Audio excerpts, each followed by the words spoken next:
Hi, this is Cheryl with your DORN Safety video.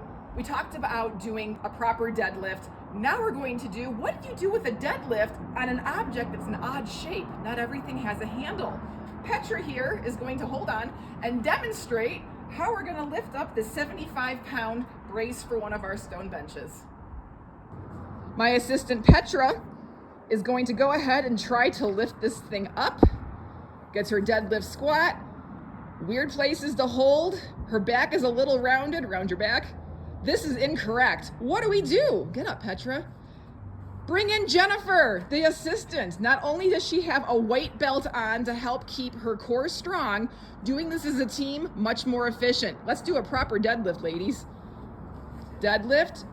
Pitch it to get to the bottom. Lift together, girls. Wonderfully done. Let's move it into the storage unit. Teamwork always helps.